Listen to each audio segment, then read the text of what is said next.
Okay, I like to be punctual. It's now 1 p.m. per my iWatch. I'd like to welcome everybody here to this LGS presentation. We're delighted to have Mr. Stevens with us, and he will be introduced to us by Betty Graham. As you know, Betty Graham has been involved with LGS since 1997. She was a seminar chair for 2 years, then vice president for 2 years, then president. She's on numerous committees and 15 years on the program and seminar committee. So we're delighted to have Betty, of course, and she's going to introduce our guest, Mr. Stevens. Thank you. Well, excited about having Tom back. Tom has been a researcher and a published writer, an editor. He edited in the Kentucky Ancestors, the New Voice, an E-Town newspaper, News Enterprise, and the Kentucky Monthly Magazine. He has several books, and 3 of them he will probably detail at the end of his program, but we're excited about hearing all about the pioneer women in Kentucky and all their trials and tribulations. But one thing I just wanted to ask, if we could all turn off our videos and our microphones during the program, and then after the program, when we have the Q&A, everybody can turn them back on. So I appreciate that. And thank you, Tom, for coming today. Well, thank you, Betty, for having me. I'm very happy to be here. Kentucky was pristine and primeval in the mid-1700s. Immense forests, untold multitude of game animals, almost literally a land of milk and honey. American colonists of the East Coast called it an Eden, or El Dorado of the West. The next place an energetic young couple could enter penniless and see their dreams come true. What a bustle is amongst people about Kentucky, said a Virginia preacher at the time. To hear people speak of it, one would think it was a newfound paradise. But Kentucky was also the hunting ground of Shawnee Indians, who lived in settlements near modern-day Chillicothe, Ohio. In this misunderstanding of cultures, the settlers would clear and build cabins on uninhabited land with the intention of filing claims of ownership under the laws of Virginia. But months later, on their annual spring and fall hunts, Shawnee hunting parties would find the settlements and extract their punishment, which ranged from confiscating possessions like cattle, horses, and animal pelts to death. And there were several routes into Kentucky. One was, of course, the Cumberland Gap. And I'm sure everyone's familiar with this famous painting by George Caleb Bingham of Daniel Boone escorting settlers through the Gap in 1775. Boone led his family and that of Rebecca Bryan Boone through the Gap in March of 1775 after leading a group of axemen to clear a trail, which is called the Wilderness Road, to central Kentucky via the Gap.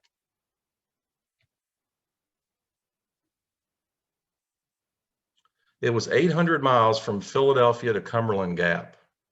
Settlers first traveled to Lancaster, Pennsylvania, then the Potomac River south to Winchester, Virginia, along the Great Traders Path, crossing the James and New Rivers to the Gap. And this is a depiction of Fairview Inn, 3 Mile House in Maryland. The accounts that I've read say that you could see piles of discarded furniture and all sorts of belongings as people made their choices about what they could bring.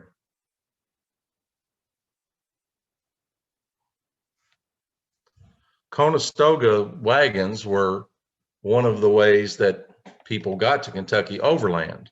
They date from the early 1700s, originating in Conestoga County, Pennsylvania. They were the choice for moving overland from Pennsylvania to the Appalachian Valley, often via the Great Wagon Road, which led to North Carolina. With curved lines meant to keep possessions in place, they were typically 18 feet long, 11 feet high and 4 feet wide, and they could carry up to 3 tons. Another way was by water via the Ohio River. People gathered at Redstone Old Fort, later Fort Pitt, and today's Brownsville, southeast of Pittsburgh, for the trip via flatboat to Limestone, today's Maysville, Kentucky. James Harrod and the men that would found Harrodsburg left here for Kentucky in May 1774. Flatboats were also built for heavy loads. When settlers arrived at their destinations, this wood often was used to build their first shelter.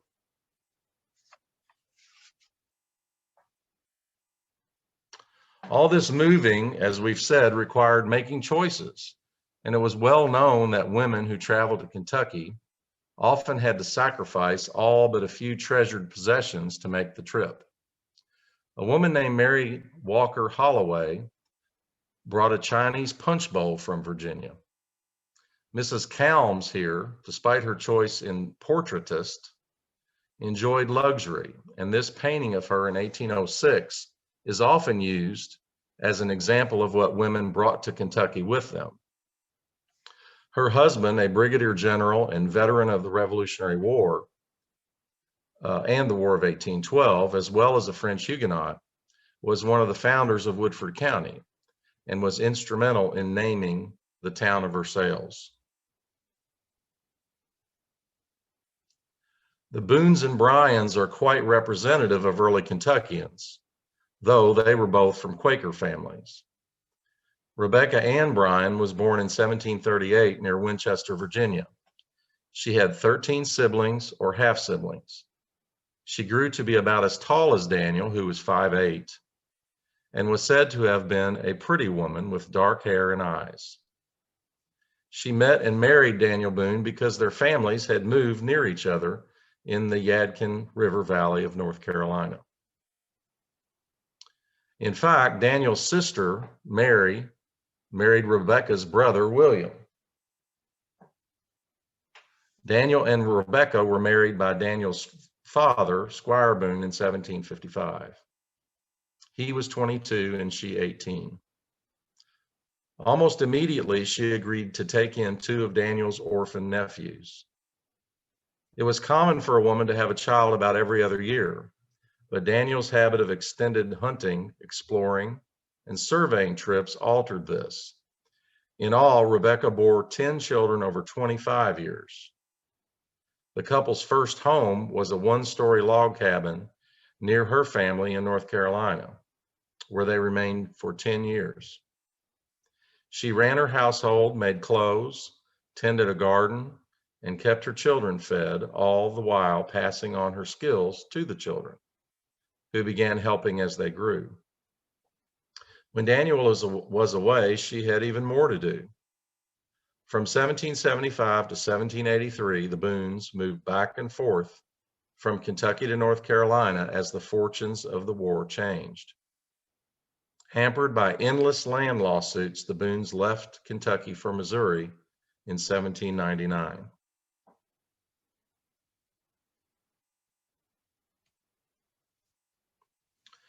And this slide is very illustrative of the situation in Kentucky.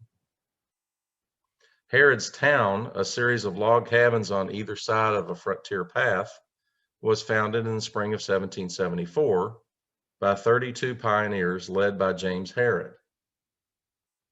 Indian raids, however, soon caused the settlers to flee. The next spring they were back, but this time they converted the settlement into Fort Harrod.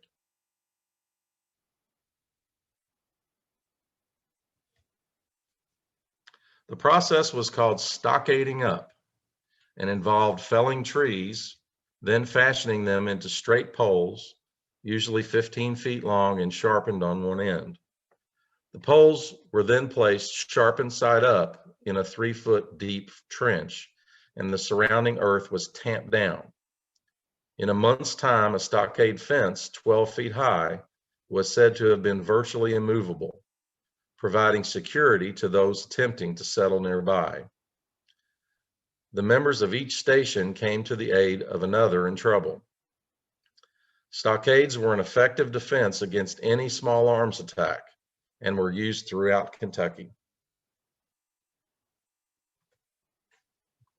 Forts and stations provided a network of security for Kentucky settlers who helped one another. In 1779 and 80, for example, the Helms, Hines, and Haycraft families near present-day Elizabethtown built stockades in a triangle 1 mile apart. When any station sounded an alarm, men from the other two answered the call.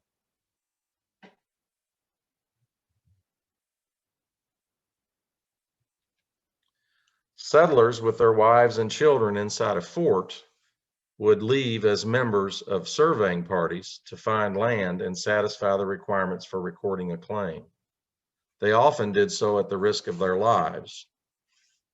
As the Indian threat decreased, they would begin building cabins on the property, which often also were stockaded.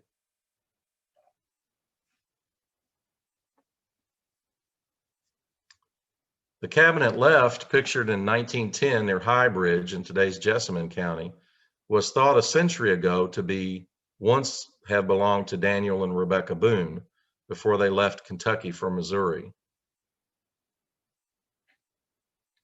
The modern restoration or recreation below is in a dog trot style. And it's thought that perhaps this originally was in that style. You can see the portion on the left seems to conform to 2/3 of the one at the bottom.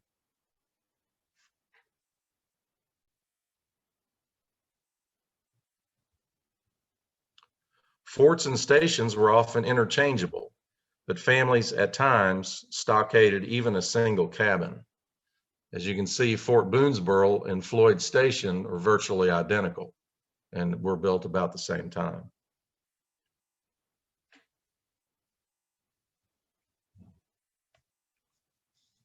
Jemima Boone Calloway, born in 1762 in the Yadkin Valley of North Carolina, but there's a lot more to her story than that. She was certainly Rebecca's fourth child and second girl, but she likely isn't Daniel's.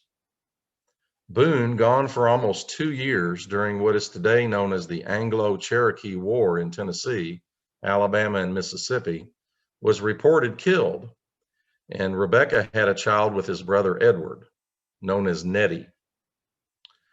Rebecca was embarrassed upon Daniel's return, but her husband told her to dry her eyes. "At least you kept it all in the family," he said. A Missouri neighbor, Stephen Hempstead, got the story from Boone himself, during which Rebecca made her knitting needles fly very fast, I can assure you.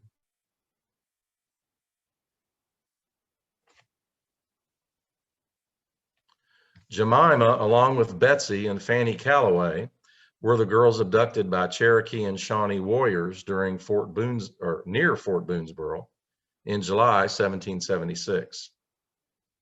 Jemima dropped torn pieces from her dress through the night as Boone's rescue party tracked the kidnappers across the Kentucky River and along the trail toward the Indian towns in present-day Ohio.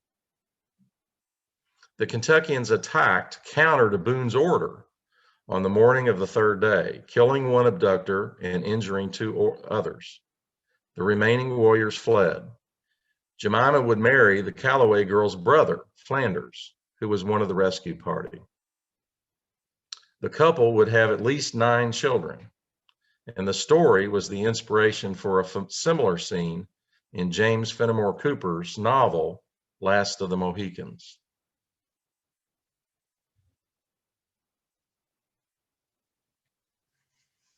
Bryan Station, built by Rebecca's kinsmen William, Morgan, James, and Joseph Bryan in 1779, was unwisely built away from its closest water source, which was a spring. This made the stockade vulnerable to attack, which occurred August 14th and 15th, 1782. 600 Indians, Tories, and Canadian Rangers, led by Alexander McKee Simon Girty and Captain William Caldwell surrounded the fort, but didn't know the Kentuckians had detected them.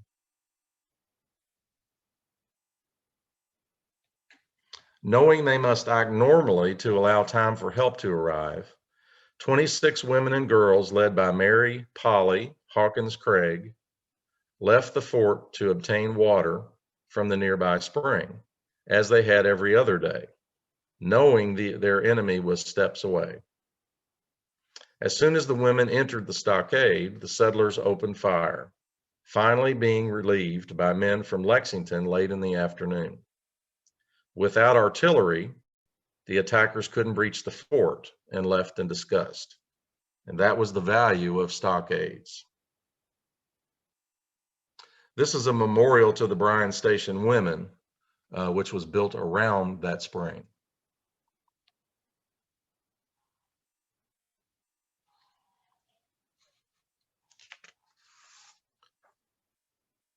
Of course, there were many other families settled in Kentucky. Esther Fullen married William Whitley of Augusta County, Virginia, and after the births of their first two children, the couple left for Kentucky in December 1775. The arduous journey took 33 days. As Whitley finished planting a crop of corn to allow him to claim land near modern-day Stanford, the Revolutionary War began, and he would spend the next several years fighting its western battles, while Esther awaited him at both St. Asaph's, also known as Logan's Fort, and Fort Herod, which she helped to defend, showing bravery on several occasions. The war over, the Whitleys moved to their land, and William began building what turned out to be the first brick house built in Kentucky, at a place called Sportsman's Hill in Lincoln County. When he was away, Esther performed his duties in addition to hers and was known to call up the local militia in times of trouble. When a visiting delegation of Cherokee challenged William to a rifle contest in 1777, he had Esther shoot in his stead, and she won, shocking the visitors, who asked her how she acquired such skills. She replied that she had learned on purpose in order to kill them should occasion ever make it necessary. Esther Fullen Whitley died in the Woodford County home of her daughter in 1833.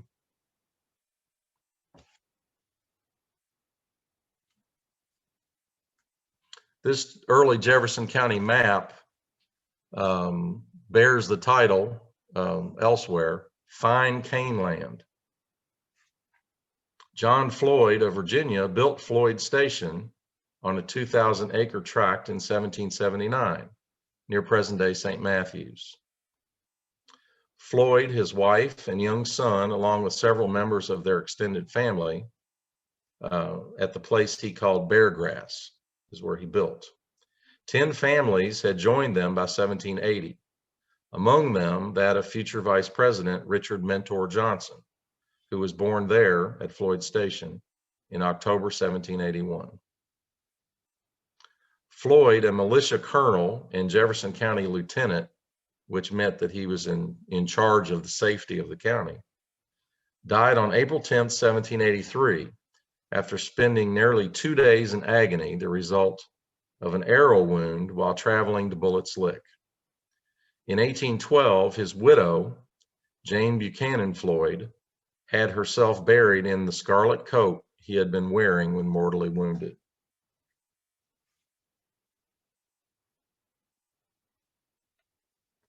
And this is a modern photo of what Kane looked like. Another early resident of Floyd Station was a daughter of pioneer John Thixton, who complained about the cane growing there. A man could be hid at the distance of 4 feet, she told frontier historian Lyman Draper. All had to cut the cane away to fix to make a living. Cane, a type of bamboo that grows in large, dense patches or breaks, proliferated on the Kentucky frontier and was often used by Native Americans planning or retreating from ambushes. The plant, which also offended pioneers by resisting the plow, was virtually removed from Kentucky over the next several decades, though small patches remained in wetlands throughout the state. Today, it is making something of a comeback and can be seen in Kentucky landscaping or along creek banks or roadways. It emerges from tightly packed rhizomes within the soil, and stems can reach 2 inches in diameter and grow to heights of 12 to 30 feet or more. One of the most astounding stories of Kentucky's pioneer period began in Jefferson County on the evening of July 17, 1789. The family of Captain Richard and Margaret Peggy Chenoweth were having dinner when their settlement near Middletown was raided by Shawnee warriors. Members of a rescue party found Richard Chenoweth injured and 2 guards dead near the family spring house, having been burned at the stake. 3 of the Chenoweth's children, Levi, Margaret, and Mary, were also found dead. Peggy Chenoweth was located in the spring house, where she had crawled after having received a wound between her shoulder blades and through her lungs. She later related that when a warrior grabbed her by the hair and began cutting her scalp, she endured the process in silence in order to survive. She was tomahawked twice after being scalped. As time went by, however, it became apparent that Mrs. Chenoweth wasn't going to die. In fact, she lived till about 1825 and bore 2 more children.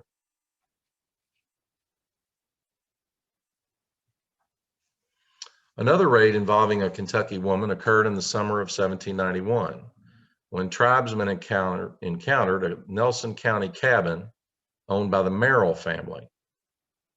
John Merrill was wounded almost immediately and lay on the cabin floor as warriors simultaneously attempted to break open the door and come down the chimney.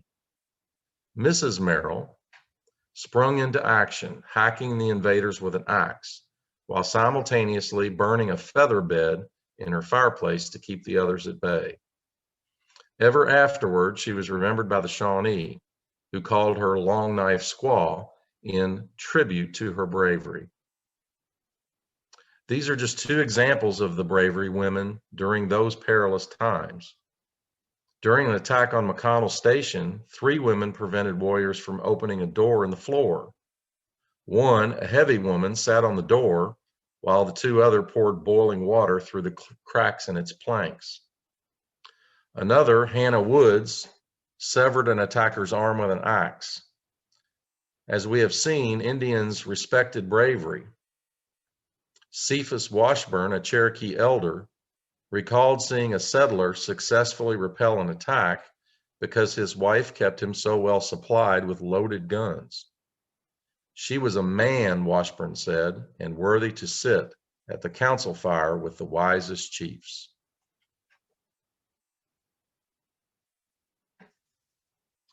Lucy Gilmer Fry Speed was a Virginian who, in 1808, became the 2nd wife of Judge John Speed, owner of Farmington, an estate and farm then about 5 miles from Louisville on what was known as Bardstown Pike. She was described as possessing beauty, dignity, intelligence, and sound judgment. The couple would have 11 children. Abraham Lincoln would meet her son, Joshua Fry Speed, in Springfield, Illinois, on the day he arrived there in the late 1830s. Speed owned a store and offered Lincoln a room on the building's 2nd floor.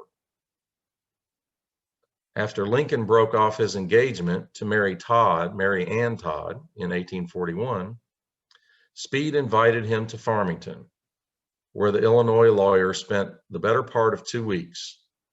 According to several accounts, he was so despondent that he contemplated suicide, but Mrs. Speed spent much time counseling her visitor, offering him a Bible as a cure for the blues. Lincoln, of course, went back to Illinois, married Miss Todd, and pursued his destiny. In 1861, as he prepared to take office as president, Lincoln sent her a signed photo of himself, which may well be the first signed celebrity photo in history. It read, "For Mrs. Lucy G. Speed, from whose pious hands I accepted the present of an Oxford Bible 20 years ago." Mrs. Speed died in 1874 at age 84 and was buried in Cave Hill Cemetery.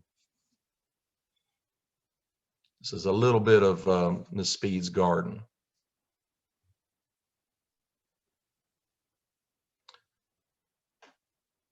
And Joshua and James Speed, and this Lincoln portrait that he sent the Speeds was in the Farmington collection for years, but was later sold.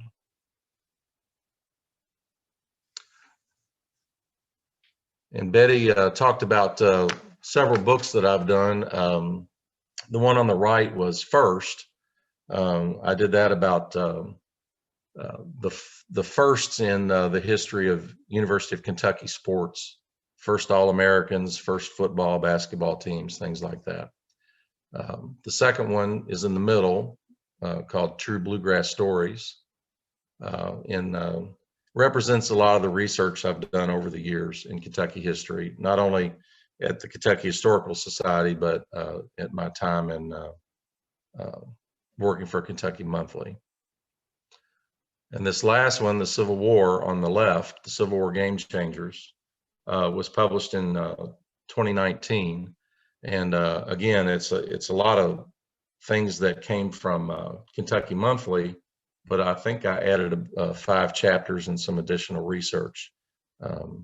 And I think it turned out very well. We had some difficulty with it in 2020, but of course everyone else did too. So that's available at Amazon.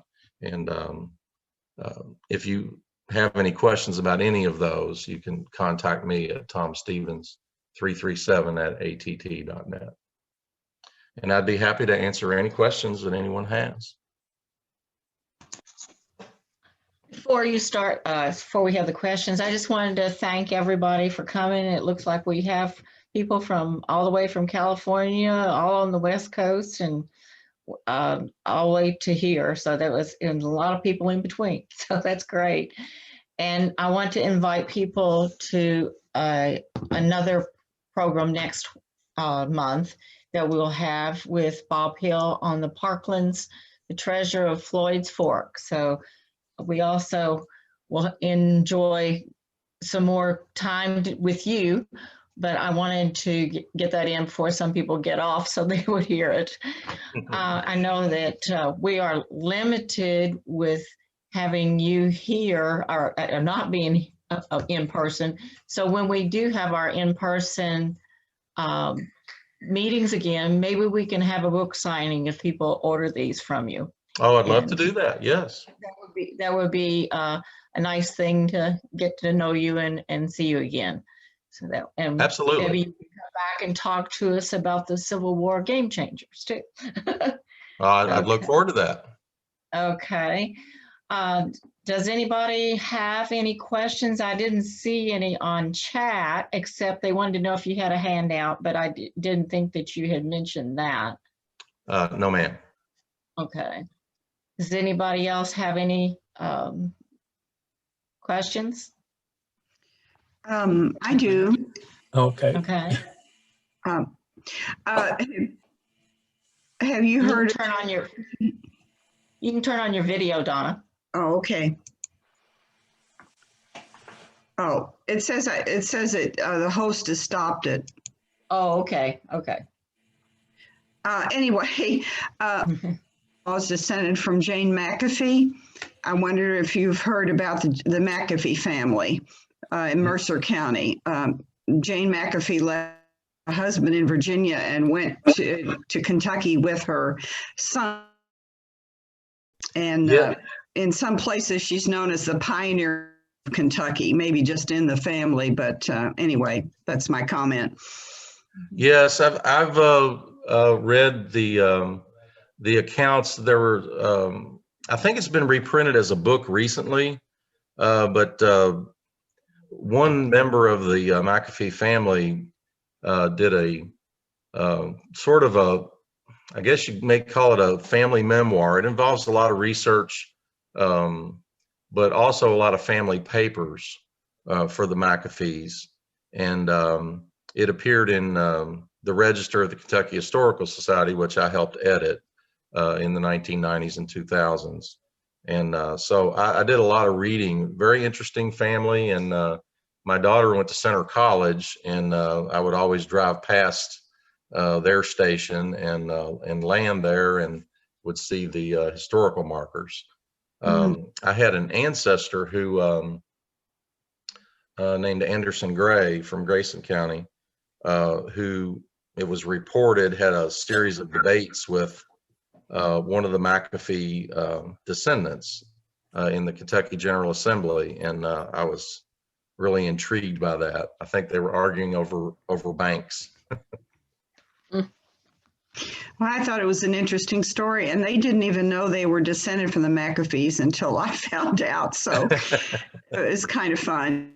Oh yes, absolutely. Whenever you find something like that, I recently found that I'm descended from a man named Colonel John Page, who was at Williamsburg and donated some land for the Bruton Parish Church, and you know, to be able to see a portrait like that, that was really a treat. Oh, yeah. Oh, yeah. The pictures are so wonderful. We also have another question. It's from Mary Logston, excuse me. Do you know anything about Michael Riley, who served as a guard at Fort Hartford? He was in 1790. It was Hardin County, and now it's Ohio County, Kentucky. No, I haven't run across that. I've been doing some research into Breckinridge County recently in Cloverport area, and very interesting. Lots of things I didn't know, but I'm not too familiar with Ohio, though I've done some research into Grayson. I have so many family lines that came through Grayson, before that through Nelson. We also have a question from Mary Perry. She said you mentioned the Helm family from around Elizabethtown. Is it, can you refer her to some resources about the Helm family? I wish I could remember the name, but it won't be hard to find. This woman has published several books, I think. I was an editor at the News Enterprise in Elizabethtown in the 1990s, and I did a series on the Helm family. I did some research and worked with that local historical society there, and I would recommend them first. And very interesting family. The son, Benjamin Hardin Helm, married Mary Todd Lincoln's little sister, Emily. And so Lincoln had a Confederate brother-in-law. He had quite a few, but one was a general. And after his death at Chickamauga, Lincoln brought his widow to the White House, where she lived for several weeks. And that's an incredible story. But the Helms are out there. I got to meet several descendants, got my picture taken with, I think it was Ben Hardin IV or something at one time. And the home is still there that they lived in, that the governor lived in. And their graveyard is right by the mansion, but it's also directly behind the Wendy's restaurant, unfortunately. There was another person that said that Ancestral Trails, well, here I can see it again. Sharon Williams said Ancestral Trails Historical Society Library in E-Town has a lot of information on the Helm family, and you can visit www.aths.com for contact information. Very good. And I recommend McClure's book.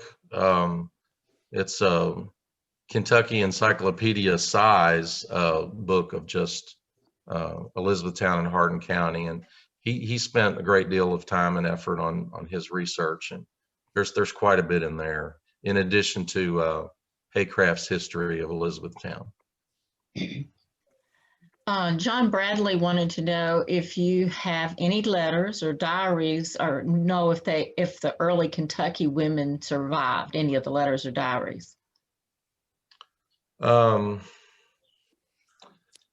Names don't come to mind, but there are several in the Filson Club. There are several in the University of Chicago where Reuben Durrett's collection went. It was purchased in the 1800s, and I would check there, and also, of course, Lyman Draper's collection. Okay. Is the site of the Chenoweth Spring House marked? Nancy Fry would like to know. I believe there's a historical marker nearby. I know there's a Chenoweth massacre marker there along Shelbyville Road. Yes, I've seen that. I live right there, but I just wondered if they knew where the spring house was, where their cabin was and where her spring house was. I was just curious. Well, I mean, they did 100 years ago because they took a picture in 1911, but Well, yeah. I haven't seen that. I've certainly driven by many times. I live close by too, and my understanding is that when they were doing the site preparation for Biggs, if you remember that, and that's right where I guess the Walmart side of that property. Uh-oh. Yeah, my understanding is when they were doing the site preparation, they found, what this picture would show, the remnants of that. But Well, I just they should have don't know. preserved it. They should have preserved it. Well, you're preaching to the choir there. I know. Yeah. It has been preserved. It's on private property, and they've taken care of it pretty good right now. Oh, that's wonderful to know. Oh. They do not want people going in there.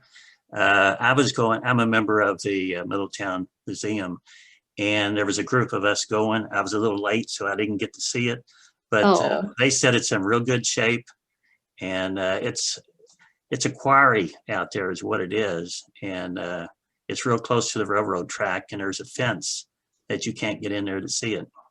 Oh, it's close to the railroad track, so it's not far then from, well, it's still not far from where it was originally then. I cannot think of the quarry. It's not that one with the water. This is a quarry that goes into the ground. They even offered the people at the museum to go underground with them.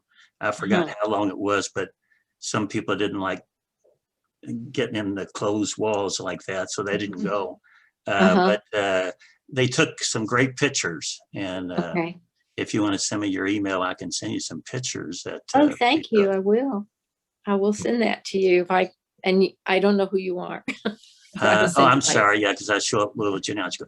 My email is AJ Koppel. That's AJ KOPPEL at hotmail.com.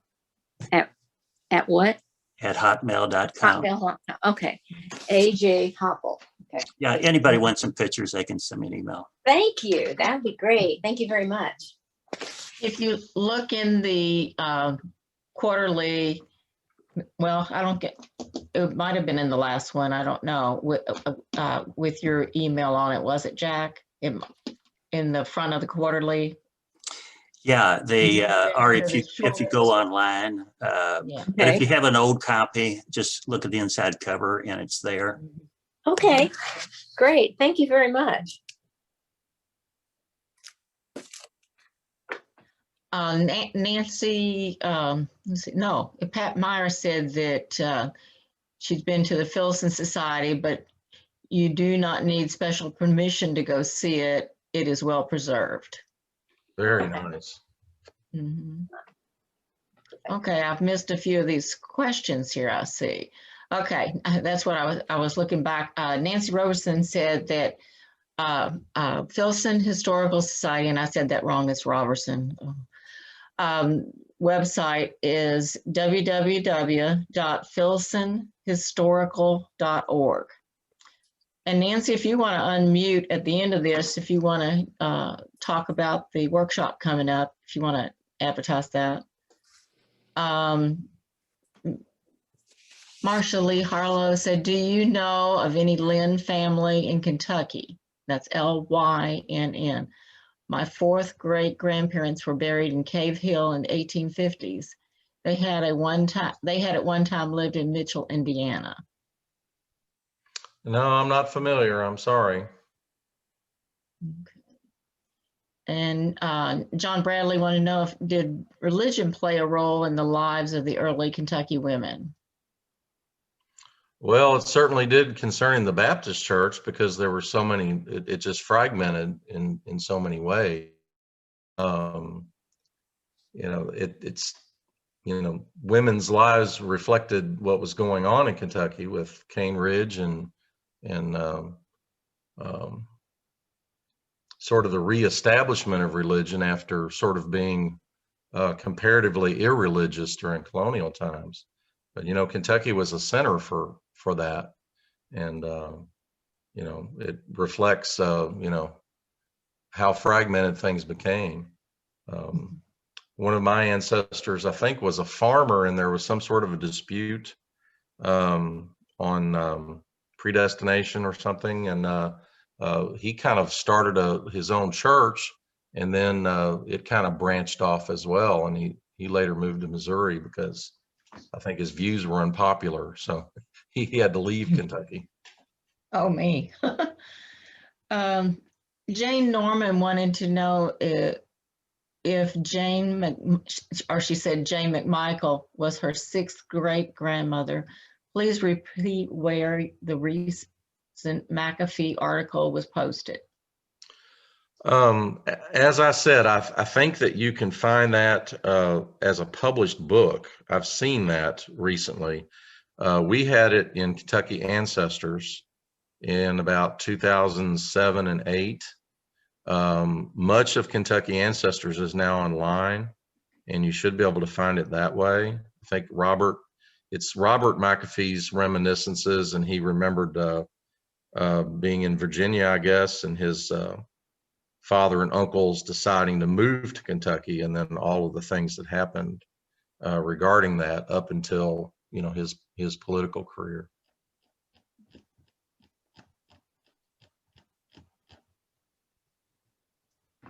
Is there anybody that I missed a question? I tried to go back through them, or do you have a follow-up question or anything? Betty, this is Howard. I had a question. Do you know what caused the Boones to move to Missouri? It was land difficulty. He had surveyed so much of Kentucky, but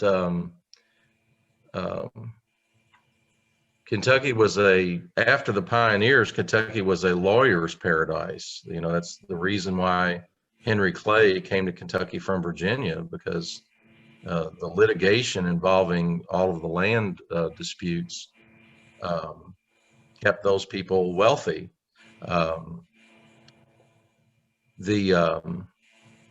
The difficulty regarding land was that there were no two people could agree on lines, and there were lots of squatters. If there was an ash tree next to the creek, then that may be the correct ash tree for a point on a line, or it may not be. And so because of that, people's land often was called shingled. It resembles the shingles of a roof. And so there was so much overlap regarding people's land that had to be litigated in court. And Boone almost always lost. And so while he claimed much of Kentucky land, enough to make him certainly a wealthy man, he was not able to hold it. And but for that reason, he left in 1799. And, you know, he got a nice land grant from the Spanish government in Missouri. And so he was well taken care of by them, but not the United States, unfortunately. Interesting. Okay. Did you have another question, Howard? No. Okay. I see I missed Mary Delaney's question. Recently, she came across a deed recorded in Jefferson County, Kentucky in 1849, in which the husband and the wife entered into a legal separation, whereby they divided property and children and provided that the wife was to become a femme sole. How have you ever encountered such a document or know anything about it? No, I haven't, but I do know that women in Kentucky enjoyed rights that were very unusual for the time.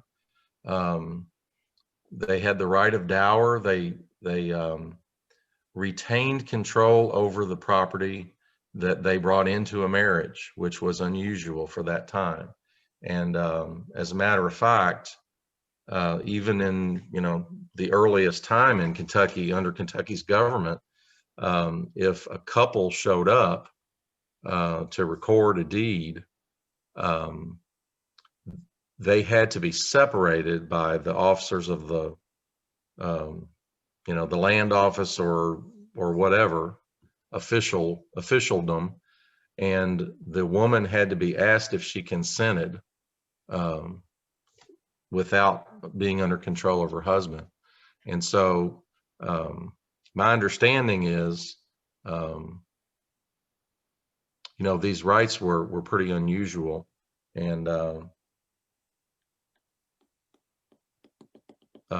but I haven't come across this femme sole. No, not in a document. Mm-hmm.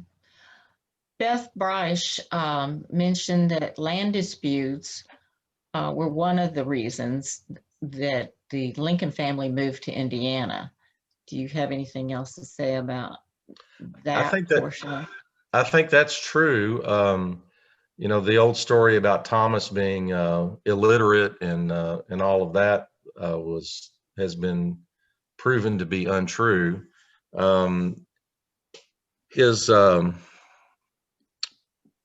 They did quite well when they lived in Elizabethtown, and when they moved to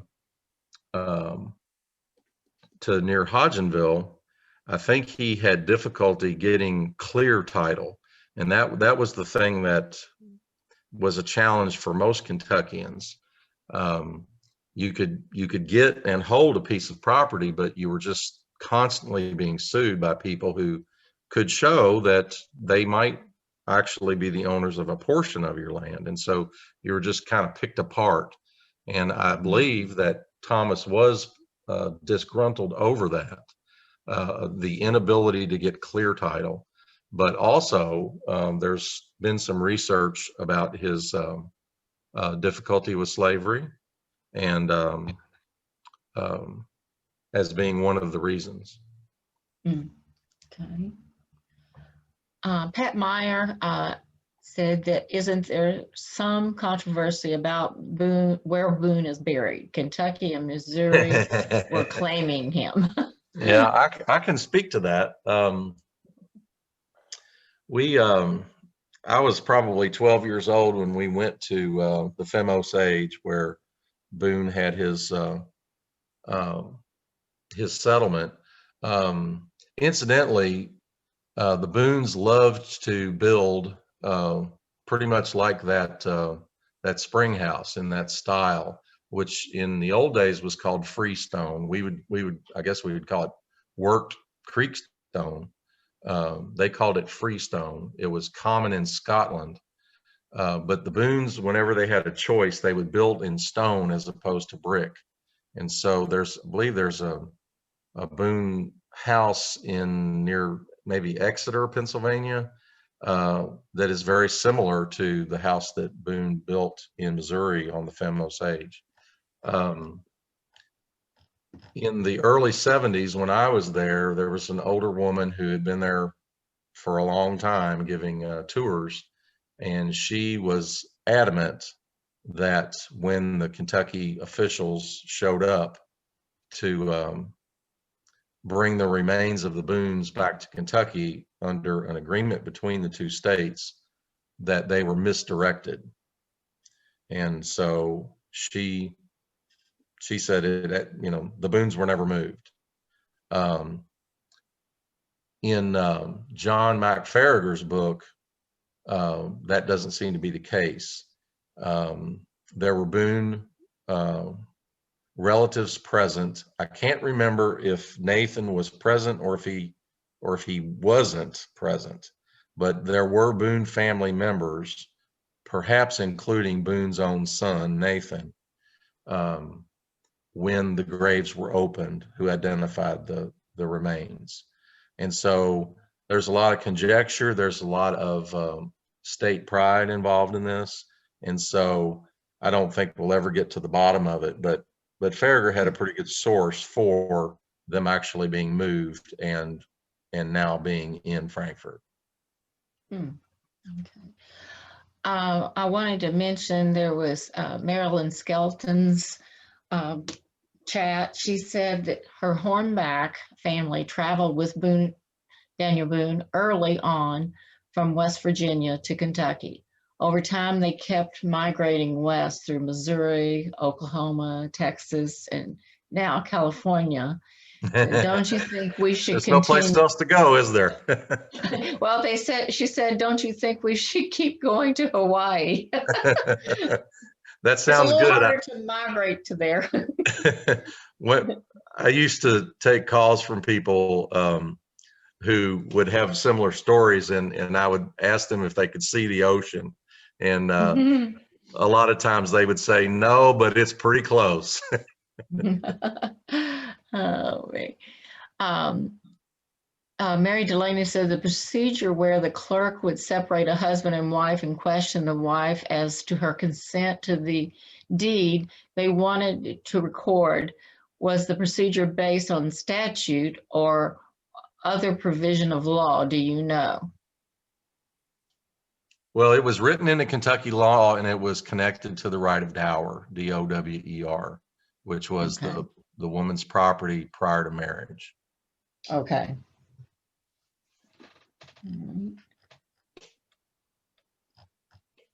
Does anybody else have any? I hope I've gone back and found all the questions. If anybody has anything, just speak up. And I had a we can question. ask. This is Marcia Hicks. I had a question about remnants of a building that's off Shelbyville Road across from the Forum Retirement Community. It looks like it might have been a spring house, and I'm just wondering if anybody knows what that is. It's near Douglas Hill subdivision. Well, that's where I live. It is a spring house. It was the spring house for the Douglas Hill home there. For, you know, he owned a stock farm in addition to Douglas Park racetrack. And it had a nice little structure on it. If you're familiar with Anchorage, I wish I could, it's over by Owl Creek. I don't know if it's called Owl Creek Road or what, but there's a similar spring house over there with a structure on top of it, intact. There was a structure on top of the Douglas Hills one until recently, and now it's kind of sideways and falling off. But the water is nice and cool, and there's some salamanders in there. My son used to try to catch them there. We also went across the road, and he found several bottles, whiskey and other types of bottles in that creek where the school is now, the Highland Latin School, and they date from the early 1900s. And so, you know, during the time when Mr. Douglas was present. Thank you. I've just been curious. My mother used to live there, and I see it every time I left. There were sketches made in the 1960s, I want to say, of the house and several places around there. When please don't hold me to the dates, but when the road was widened there in I want to say the late 1930s, there was an old story related to the body snatchers, if you're familiar with that. The doctors did not, young doctors who needed to practice didn't have any subjects on which to do that, and they were forced to become grave robbers at times. And it was long believed that fate had happened to a young woman who died in the early 1800s. I have something David? to share. Okay. This is Beth Bryce. I hadn't realized just how well the laws in Kentucky were about women being able to retain things. I have one of my ancestors was Thomas Smith. He married his wife Eliza Grant in Ohio County. Apparently Thomas Smith had owed some money to somebody, and Eliza's grandfather left her some land and or money, but she wasn't going. The stipulation in the will was that she couldn't get it until after her father died. And somebody heard that she had this land or money that was willed to her and went after Thomas based on the wife's money. And they made an argument. It was in one of the Superior Court's records that Thomas argued that because Daniel, Eliza's father, wasn't dead yet, that the money couldn't be touched. And he won. Contract law. Yeah. It seemed to just very fitting on what you were talking about. Yes. David Horn mentioned that his family moved to Spencer County, Indiana with the Lincolns, and his grandmother always said it was because of slavery. Yes, and that was my understanding as well. And but I've also heard the clear title thing. I don't know who was talking about the Hornbacks, but that I have a little bit of genealogy there. My I guess it would be a great aunt married a man named Henry Hornback in Louisville in my goodness, it'd probably be 1915, something like that. Okay.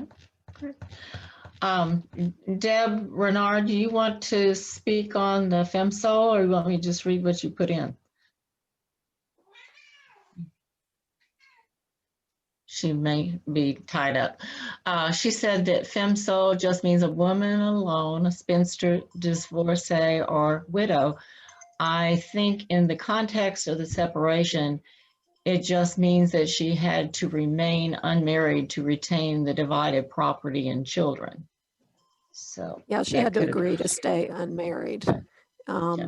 And the alternative is femme couvert, which means covered, which means that the female was her rights were totally merged with her husband's. She had no individual rights if she was a femme couvert. We will certainly invite you back again, and we hope to have an in-person one at one point. we all aspire to that. we still want to retain our Zoom meetings so people who can't come can still have access to our meetings. Sure. But we would like to get back together too. Well, that sounds wonderful. Yeah. Okay. And Nancy wants to give her information for the workshop. Thanks, Betty. I just want to thank Tom. This was a great presentation, and obviously by the chat and by all the questions, everybody has thoroughly enjoyed and hopefully gained a lot of knowledge on these Kentucky women in that time period in Kentucky. So thank you, Tom. You're very welcome. Thank you. I would like to announce that 2 weeks from today, Tuesday, March 23rd at 1 o'clock, we will have Ashley Ramey, a librarian who is a community outreach genealogical specialist from the Library of Virginia. And she will be presenting Finding Your Virginia Roots at the Library of Virginia. And I want people to understand that the Library of Virginia not only has Virginia records, but a lot of that Eastern Shoreline, many records into Kentucky. It's a very, very vast collection. So she will be showing us the website and also helping us to discover many of their online collections that they have. And as many of you know, all the libraries have been closed during COVID, and many of them have been spending their time adding online digital collections. And so Ashley will be sharing that information with us on the Library of Virginia. It will be a Zoom presentation, so we need you to go to our website, which is kylgs.org, or just Google the Louisville Genealogical Society, and you need to register under the LGS events for this event. And while you're there, look at our up and coming events for the month of April, May, and June. They're all posted. We have some great programs that Betty's committee has been putting together for the second Tuesday and the workshop committee for the fourth Tuesday of the month. So thank you for joining us all today, and we look forward to seeing you at one of those meetings. So Betty, I'll hand it back over to you. Well, I'm just thankful we were able to contact Tom, and it worked out that he could come, or that he could be present. And I wish everybody could join us for the upcoming sessions. Just be sure and do like you did for today. You just need to register each time. So look forward to seeing you back in a few weeks. If anybody would like to have just a chat meeting, would you just send me a note? We were talking about that at one point, and my email is bg40245 at Yahoo. It's also in the front of the lines and bylines. So we're just going to maybe talk about that, and we'll talk to some of the others that were not here today. And hopefully we can work that out, because we have loved our in-person meetings and we don't have them now. So we'll try to have something that's not a structured program, just a chat.